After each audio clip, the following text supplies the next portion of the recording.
15년도 세 번째 주일입니다. 우리가 잘 알다시피 지난주에는 인천의 어린이집 보육교사가 4살 배기 아이가 김치를 남겼다고 몸이 공중에 들 정도로 따귀를 때린 사건이 사실 온 국민에게 충격을 주었습니다. 그것뿐만 아니라 공중에 들릴 정도로 따귀를 맞고 넘어진 학생이, 그 어린아이가 바로 그 보육교사 앞에서 무릎을 꿇는 모습이 더 충격이었고, 그 아이가 매를 맞는 순간 모든 애들이 그 주변에서 모두 다 정말 말 한마디 없이 무릎을 꿇고 있는 그 동영상에 많은 국민들이 충격을 받았습니다. 근데 그것으로 끝나지 않고 이런 일이 터지니까 그냥 너나 할 것 없이 그냥 부천이고 서울이고 어린이집 찾아가서 CCTV를 보자고 하니까 그 CCTV에 더 충격적인 일들이 녹화가 되어 있는 거예요. 어떤 어린이집 교사는 가위를 갖고 와서 아이들에게 협박을 하지 않나, 손가락으로 그냥 아이의 눈을 찌르지를 않나, 얘를 그냥 벽으로 밀쳐놓고 멱살을 잡고 위협을 하지 않나, 이런 실태들이 계속 줄줄이 폭로되면서 작년 연말에는 갑질의 행포가 우리 국민들의 분노를 일으켰다면 지금은 보육, 그런 교육의 공포가 온 국민들의 어떤 공분으로 우리들에게 다가오고 있습니다. 그런데 참 그런 걸 보면서 이런 어떤 보육교사들의 개인의 문제뿐만 아니라 구조적인 문제도 있다는 걸 알아야 합니다. 그냥 복지가 확대되면서 누구나 얘들을 어린이집에 맡길 수 있도록 해놓고 어떤 부족한 선생님들의 현실, 그러면서 또한 이 점심시간이나 얘들이 잠자는 시간은 선생님들의 근로시간에서 빼버리는, 그래서 그런 저임금에 시달리는 문제, 오히려 얘들이 이 점심시간에 밥 먹을 때 얘들 시중 드는 것이 더 힘들고 아이들 잠재우는 것이 더 힘들때 그 시간은 근무시간으로 쳐주지 않고, 그래서 정말 이 보육교사들이 너무 혹사당하고 있고 저임금에 시달리고 있고, 그러다 보니까 마음을 다해 애들을 돌본 마음이 없는 그런 어떤 구조적인 문제도 우리들이 간과해서는 안 되지 않나 하는 마음을 뱉습니다. 인천의 그 행한 보육사가 그렇게 변명을 했더라고요. 습관을 고치기 위한 훈계의 차원이라고. 어떤 말로 변명해도 그것 또한 정당화될 수 없습니다. 그래서 저는 이 보육교사의 훈계가 너무 과해서 구속되는 모습을 보면서 떠오르는 사자성어가 있었습니다. 바로 견문발검이라는 겁니다. 견문발검은 뭡니까? 모기를 잡기 위해서 칼을 뺀다는 뜻입니다. 너무나 사소한 일에 크게 화를 내서 정말 덤비는 그 모습을 견문발검이라고 합니다. 사실 우리는 그 보육교사뿐만 아니라 우리도 그런 우를, 그런 죄를 범하고 삽니다. 너무 작은 일에 지나치게 화를 낸다든지, 정말 별일이 아닌 것에 너무 과하게 반응을 한다든지, 그래서 죄를 짓는 이 견문발검의 모습이 우리들에게 많다는 겁니다. 목회자로 살면서 늘 교회에서 조심해야 될 것이 바로 견문발검입니다. 성도들이 이 교회 속에 무슨 일이 일어나면 가끔은 담임 목사가 개입해서 중재하거나 처리해 주기를 바라는 마음들이 많습니다. 때로는 저 같은 담임 목사가 왜 나서서 중재하고 일 처리를 하지 않느냐, 그렇게 원망 섞인 불평을 드릴 때도 있습니다. 그러나 교회에서 일어나는 일에 정말 담임 목사가 나서서 개입을 하면 그것이 큰 일이 되어버리는 것을 제가 너무나 많이 겪었습니다. 견문발검이라는가요? 제가 때로는 그냥 지나가면 아무 일 없이 지나갈 수 있는 걸 내가 괜히 나서서 마음이야 좋게 중재하려고 하지만 그것이 큰 일이 되어버리더라고요. 근데 때로는 교회에서 아무리 큰 일이 일어나도 또한 제가 그걸 대수롭지 않게 여기고 넘어가면 그 큰 일도 정말 작은 일이 되어서 지나가게 되는 경우를 많이 경험하게 됩니다. 우리가 자녀를 다루거나 문제를 다룰 때도 똑같습니다. 그냥 대수롭지 않게 지나갈 수 있는 것을 괜히 문제 삼고 과하게 반응하다 보면 오히려 평범한 그 학생을 문제아로 낙인 찍는 경우도 많고, 또한 교인들 사이에서도 그냥 별일 없는 것을 괜히 심각하게 만들어서 그 사람을 상처를 주는 경우도 많다는 겁니다. 그래서 우리가 이런 일들을 타산지석으로 삼아서 이 견문발검, 이 작은 일에 너무 지나치게 과하게 반응함으로써 죄를 짓는 그런 어리석음을 범하지 않는 새해가 될 수 있기를 간절히 소망합니다. 옆 사람과 인사 한번 나눌까요? 제발 작은 일에 목숨 좀 걸지 마십시오.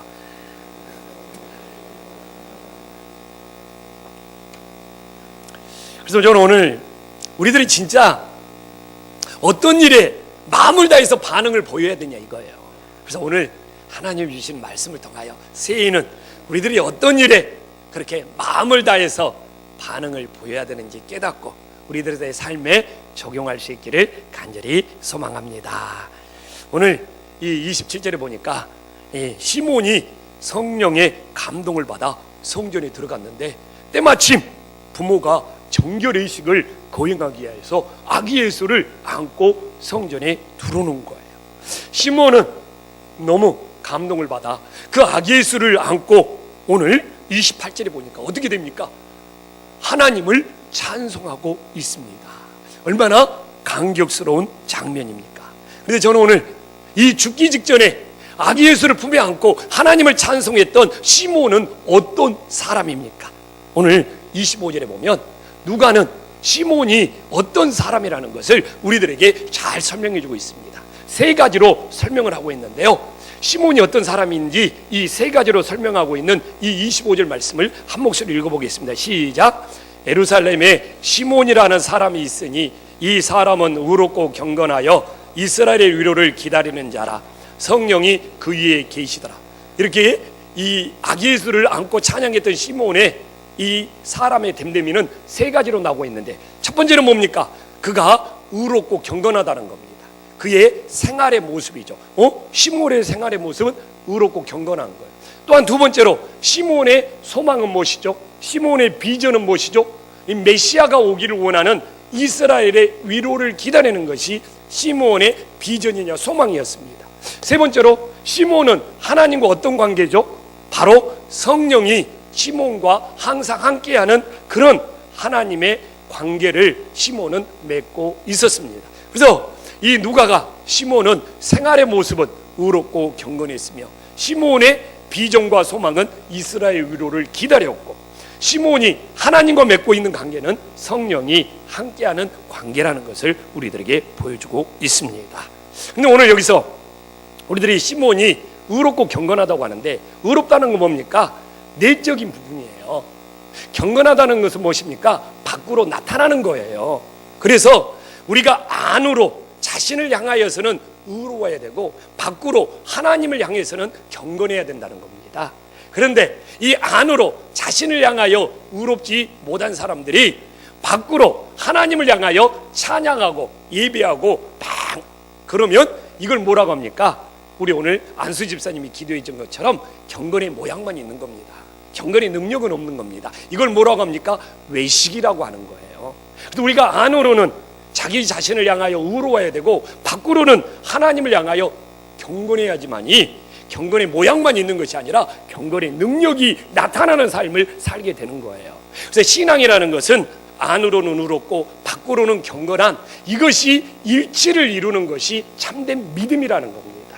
근데 이렇게 시몬은 안으로는 자신을 향하여 의로웠죠. 밖으로는 하나님을 향하여 경건했죠. 근데 이렇게 일치를 이룰 수 있었던 이유는 뭡니까?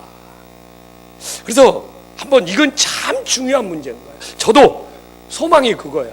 내가 내 자신 안으로 향하여서는 의로웠고 밖으로 하나님을 향하여서는 경건해야지만이 오늘 내가 이 설교가 외식하는 설교가 되지 않는 거예요. 옆 사람 한번 쳐다볼까요? 이 사람이 안으로는 의롭나? 어쨌든 밖으로는 지금 다 경건한 거예요.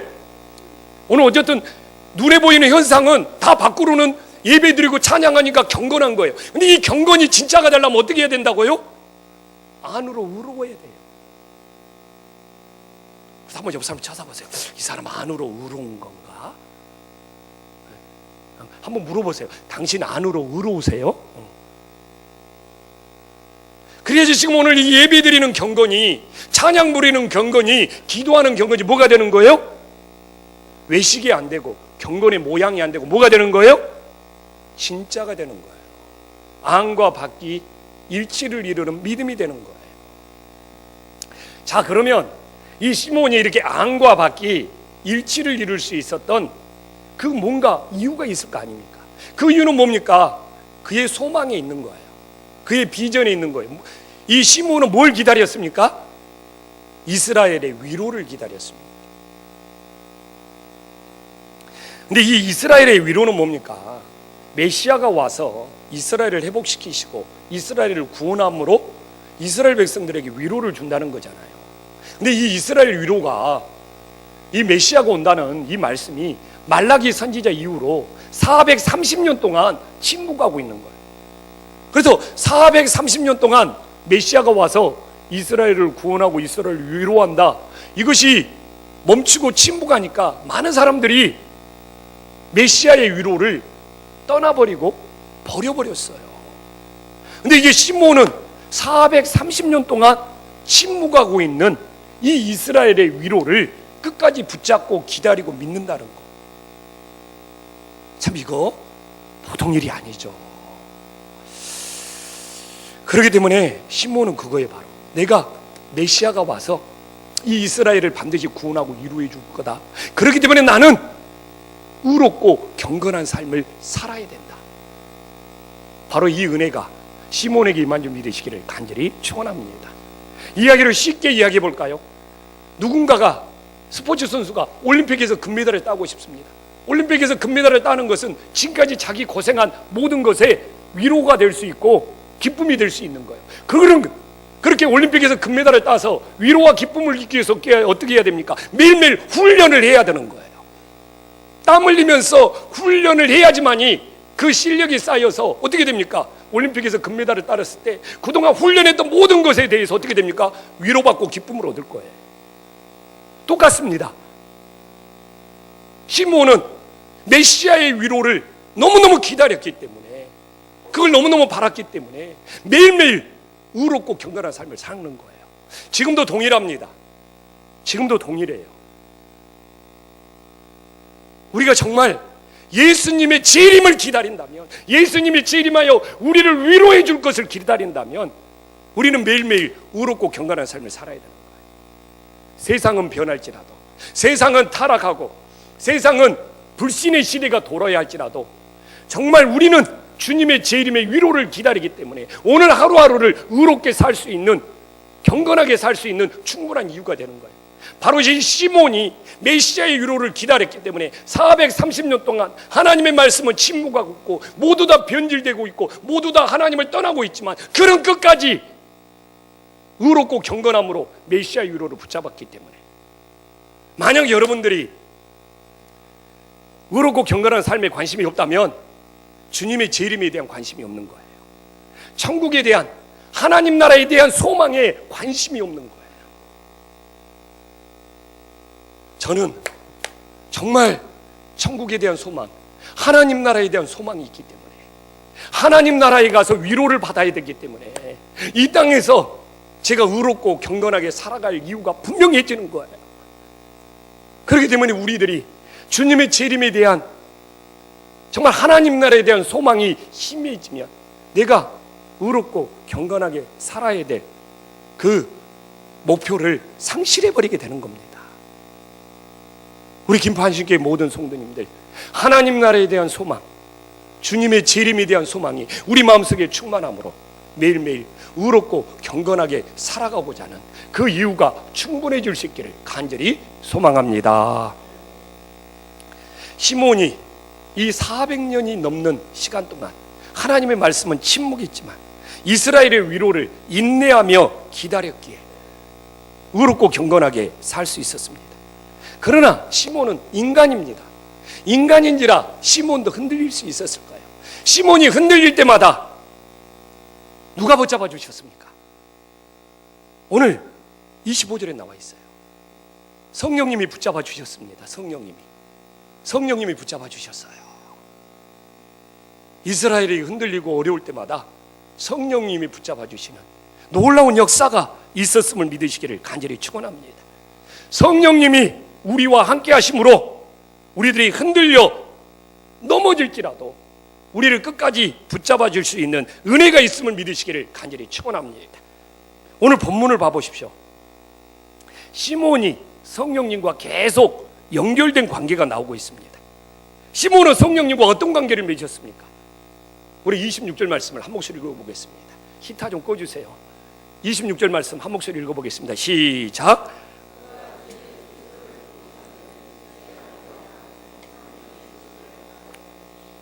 아멘. 이 시몬이 성령님과의 관계는 뭡니까? 성령이 지시를 받는 관계입니다. 이것이 바로 바른 믿음의 관계인 줄 믿으시기를 간절히 소망합니다. 여기서 성령님의 지시는 일방적인 관계가 아니에요. 간절히 주님의 뜻을 구하고 매달릴 때 그 응답으로 성령님이 지시해 주는 거예요. 그냥 저절로 성령님이 이래라 저래라 하는 것이 아니라 주님의 뜻을 구하기 위하여 간절히 매달리고 기도하면 그 응답으로 성령님이 인도해 주시는 거예요. 이것이 원어를 보면 너무나 분명하게 나와 있습니다. 그렇기 때문에 우리도 새해 성령님의 지시를 받고 싶다, 그러면 간절히 기도하며 구해야 되는 겁니다. 근데 오늘 우리가 여기서 나와서 기도하지만 기도가 내 원하는 것을 이루어 달라는 것이 많습니까? 아니면 성령님이 지시해 달라는 것을 많습니까? 솔직히 점검해 보자면 대부분 우리의 기도는 뭡니까? 내 원하는 것을 이루어 달라는 겁니다. 내 원하는 것을 이루어 달라는 것은 무엇입니까? 성령의 지시를 받는 것이 아니고 뭐예요? 성령을 조정하는 거예요. 주객이 전도되어 있습니다. 우리는 내 원하는 것을 이루어 달라고 성령을 머슴 부리듯이 부리면서 성령을 조정하는 것이 아니라 주님의 뜻을 구하면서 성령의 지시를 받을 때 건강한 교회, 건강한 신앙이 됨을 믿으시기를 간절히 축원합니다. 아무리 성령 충만, 성령을 찾아도 그 성령을 종처럼 부리려고 하는 신앙은 교회의 타락과 교회의 부패만 가져오는 거예요. 저는 이 땅의 교회가 회복되기 위해서는 성령님과 바른 관계를 맺어야 되는 겁니다. 성령 충만 말만 한다고 되는 것이 아니라 성령님의 지시를 받는 관계로 바뀌어야 된다는 거예요. 한국교회가 진짜 성령 운동을 많이 했습니다. 그러나 성령을 통해서 다 자기 욕심을 채우려고 했던 거예요. 그렇기 때문에 교회는 타락하고 부패하는 겁니다. 이제는 달라져야 돼요. 우리가 간절히 기도하는 것이 주님의 뜻을 구해서 성령의 지시를 받게 될 때 이 땅의 교회와 우리의 믿음은 회복의 역사가 일어남을 깨달으시기를 간절히 소망합니다. 그러면 오늘 꼭 사도행전을 보는 것 같아요. 25절에 봐보십시오. 성령이 그 위에 계셨죠? 26절에는 성령이 지시를 받았죠. 27절에는 성령의 감동으로 성전에 들어갔습니다. 놀라운 거예요. 여러분, 오늘 교회에 왔지만 성령의 감동으로 이 교회에 들어오는 사람들이 있습니까? 시몬처럼 성령의 감동으로 주의 교회에 들어올 때 이것이 진짜 믿음이 되는 거예요. 나는 이렇게 시몬이 성령의 인도함을 받는 사람인지 최근에 묵상하면서 다시 깨닫게 되었습니다. 그런데 이렇게 성령의 인도와 성령의 지시를 받게 되면 어떤 삶의 열매가 나타납니까? 어떤 삶의 변화가 나타납니까? 그래야지 내가 지금 성령의 지시를 받는 삶으로 내 인생이 바뀌었는 줄 알 수가 있지 않습니까?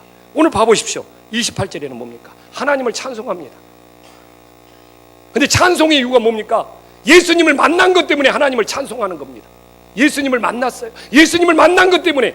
우리 애들의 찬송의 이유가 내가 뭐 대학교 가서, 내가 뭐 직장에 들어가서, 내가 무슨 일이 잘 돼서 찬송의 이유가 아니고 오늘 시몬처럼 예수님을 만난 감격, 예수님을 만난 기쁨, 이것 때문에 찬송하는 것이 하나님이 받으시는 찬송이 됨을 믿으시기를 간절히 축원합니다.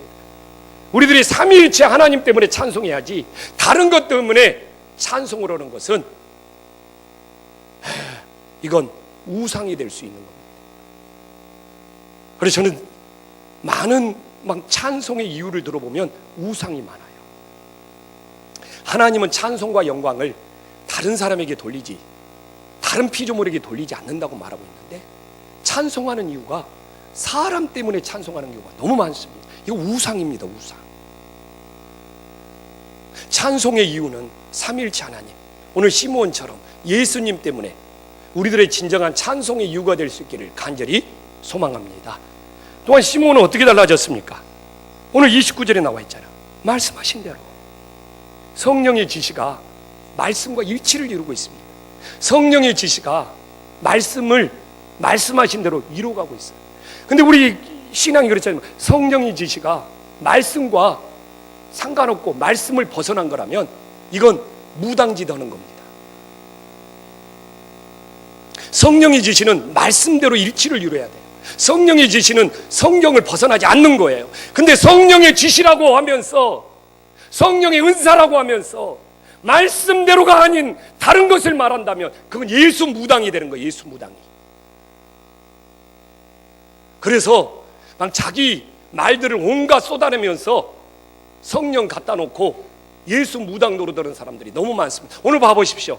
성령의 지시를 25절, 26절, 27절 계속 받고 있는 이 시몬이 결론이 뭐예요? 주님이 말씀하신 대로. 그렇기 때문에 저도 목회자라 올 이게 송구영 신매매 때라 연초에 기도하면 하나님이 은사를 주셔요. 제가 느낍니다.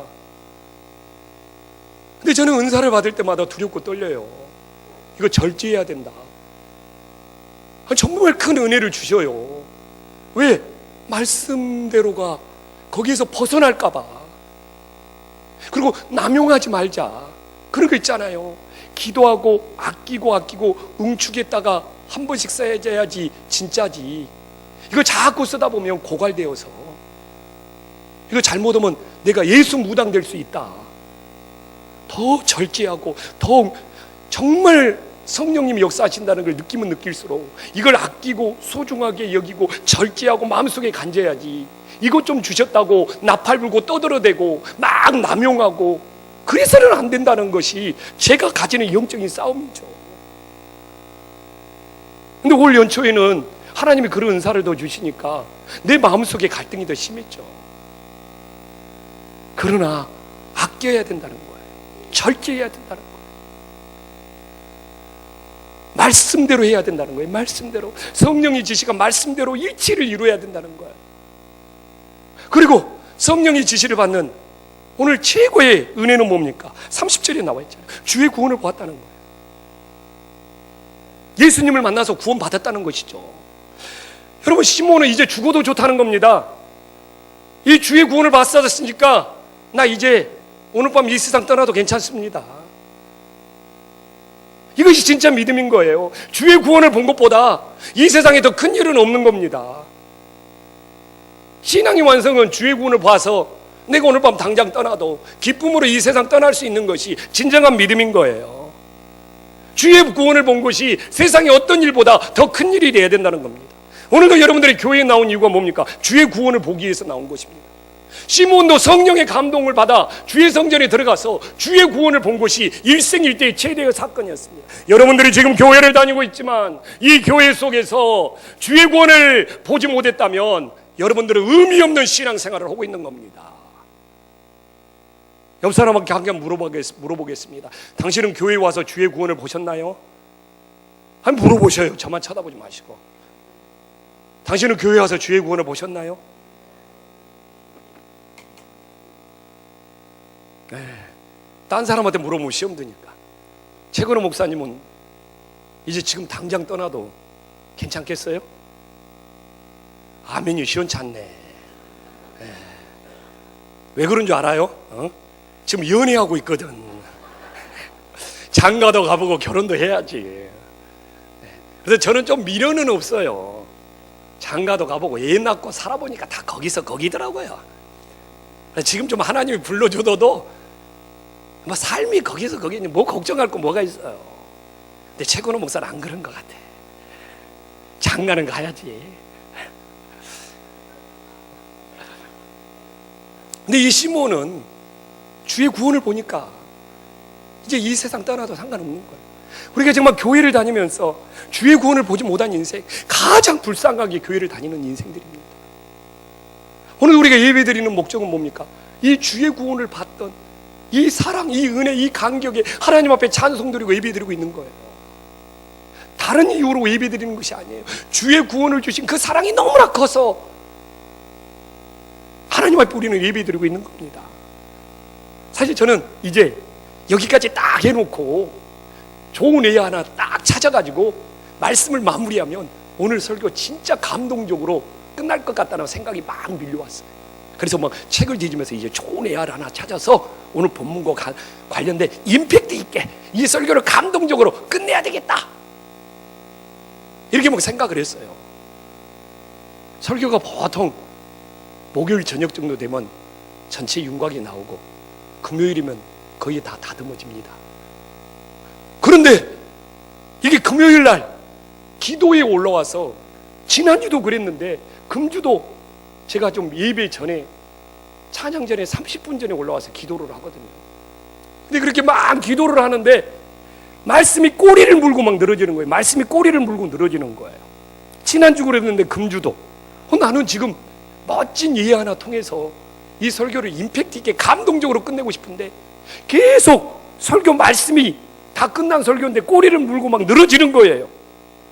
그러면서 성령의 지시가 뭐냐 이겁니다. 성령의 지시가 더 구체적으로 무엇이냐, 그렇게 막 묻는 기도가 나오는 거예요. 그러면서 떠오르는 생각이죠. 사도 바울이 성령의 지시를 받았는데, 그러면서 사도행전 13장을 찾게 되었습니다. 사도행전 13장을 찾게 되었다니까요. 그러니까 이 말씀이 나오는 거예요. 저도 깜짝 놀랐습니다. 정말 놀랐습니다. 와, 이거 진짜 성령의 지시를 받는 사건인데, 저는 아름다운 레이아로 감동적으로 설교를 마무리하고 싶었는데 금요 기도회 때 계속 성령의 지시가 뭐냐 묻게 만들고, 사도 바울이 성령의 지시 받은 사람이고 사도행전 13장 찾아라는 거예요. 우리가 사도행전 13장 2절 말씀 다 함께 한 목소리 한번 읽어보겠습니다. 시작. 주를 섬겨 금식할 때 성령이 이르시되 내가 불러 시키시는 일을 위하여 바나바와 사울을 따로 야, 여기도 똑같습니다. 성령의 지시는 저절로 이루어지잖아요. 얼마나 성령의 지시를 받고 싶었는지 주를 섬기고 막 금식하면서 막 매달리면서 기도하니까 그 응답으로 뭐라고 합니까? 내가 불러 시키시는 일을 위하여 바나바와 사울을 따로 세우라. 사실 얹힌 것처럼 가슴이 턱 막혔습니다. 와, 하나님이 불러 시키시는 일을 위하여 교회 다니는 성도가 얼마나 될까? 가슴이 탁 얹혔습니다. 야, 이 땅의 교회들이, 이 땅의 성도들이 자기가 복받기 위해서 다니는 것이 아니라 나 주님이 불러 시키시는 일에 순종하기 위해서 교회 다니는 사람이 도대체 얼마나 될까요? 이 말씀 만났으니까 이제 성도들 한번 탁 만질 수가 있잖아요. 당신들은 그렇습니다. 근데 주님은 그거 아니에요. 그 화살을 저에게 향해라는 거예요. 그 화살 성도에게 향하지 말고 조영식 목사 너에게 향해서 지금 네 목회가 주님이 불러 시키시는 일을 하고 있는지, 아니면 너 혹시 이제 목회가 10년 지나고 성도가 좀 온다고 해서 너 혹시 주님이 불러 시키시는 일이 아닌 다른 일에 끼우기도 있지 않니? 그 화살 성도에게 하지 말고 목회자 네 자신에게 향해라는 거예요. 이 땅의 교회가 무너지는 이유들이 뭐냐? 교회가 좀 된다 하니까 목회자들이 끝까지 주님이 불러 시키시는 일에 순종해야 되는데 주님이 불러 시키시는 일이 아닌 다른 일에 끼우기도 하고 그런 거 찾아다니다가 교회가 무너지고 교회가 쓰러지는 거 아니니? 이 말씀이 목회자인 내 자신에게 먼저 향해야 된다는 거예요. 불쌍한 성도들 잡지 말아라. 불쌍한 성도들 잡지 말고 이 땅의 교회, 이 땅의 목회자들이 주님이 불러 시키시는 일에 관심 갖지 아니하고 정말 온통 다른 일에 관심 갖고 있기 때문에 이 땅의 교회가 이렇게 무너지고 그러는데 왜 너 성도만 잡으려고 하냐? 맞아요. 왜 이렇게 애매한 성도님들만, 불쌍한 성도님들만, 세상에서 힘들게 일하면서 살아가는 성도님들만 잡아야 합니까? 정말 이 땅의 교회가 무너지는 것은 주님이 불러 시키시는 일에 대해서 목회자가 마음을 다해 순종하고 다른 것에 관심 갖지 않냐고 오직 주님이 불러시키는 일에 마음을 다할 때만이 오늘 시몬처럼 하나님이 함께 하시고 하나님이 세워주실 텐데,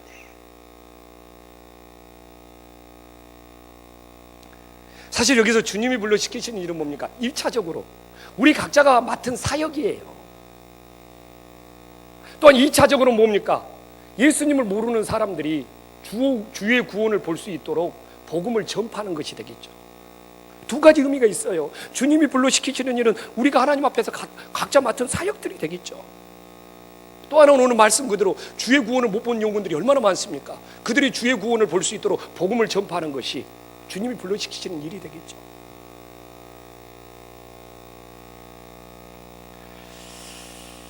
저는 새해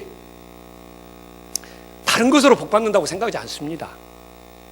저도 새해 하나님의 복을 받고 하나님의 은혜를 받고 싶다라는 마음이 들면 오늘 성령의 지시로 주님이 불러시키신 일에 마음을 다해 순종해야 되겠구나. 정말 우리 성도님들 하나님의 큰 사랑, 큰 은혜, 큰 복 받기를 원합니다. 그런 마음이 조금이라도 든다면 새해 사람들이 지시나 세상 사람들이 지시나 정말 다른 것의 지시가 아니라 성령의 지시를 받아서 주님께서 불러시키시는 일에 순종할 수 있기를 간절히 축원합니다. 오늘 바울과 바나바처럼 세상 사람들과 똑같이 어울리는 것이 아니라 따로 세워서, 세상 사람들과 따로 세워서, 많은 사람들과 따로 세워서 성령의 지시로 주님이 불러시키신 일에 순종할 때 우리 가정이 회복되고 우리 사업자가 회복되고 우리 인생 회복되는 놀라운 역사가 일어나기를 간절히 축원합니다.